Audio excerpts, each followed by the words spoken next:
ang sepe showe merdam Siyang sangri siyang bekum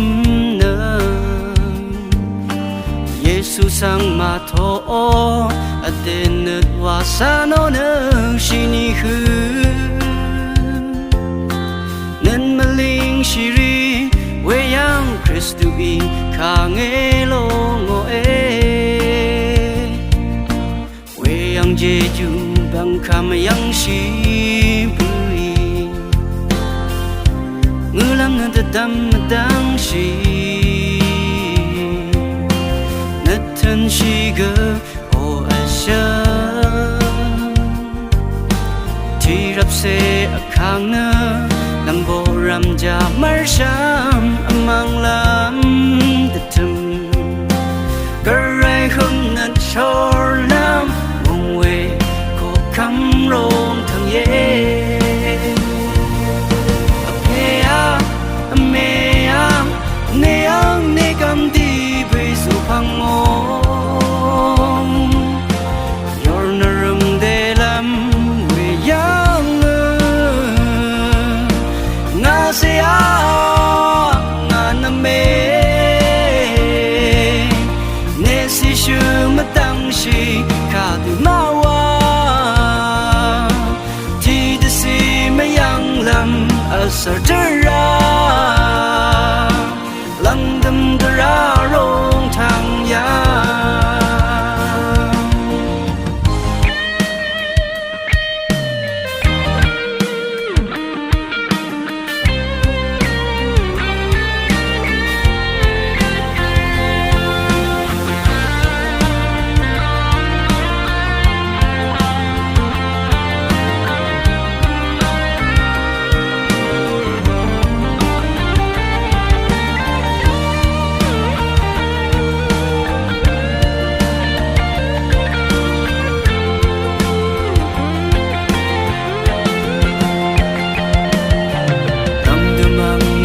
San wan lok song mato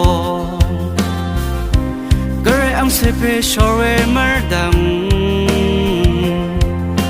Siyang sangri siyang bekum na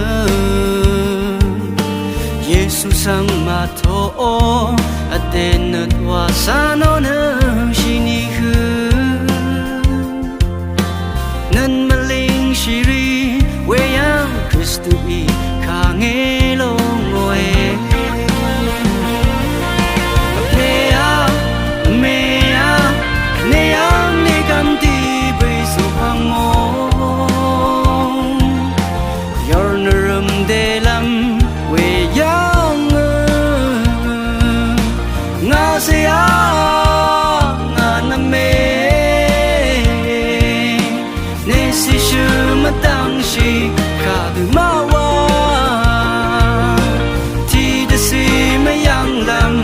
Sa dara Lang dam dara rong tang ya Apea amea Neang negam di bezo pang mo Yor naram de lam weyang Nga siya nga na me Shu matang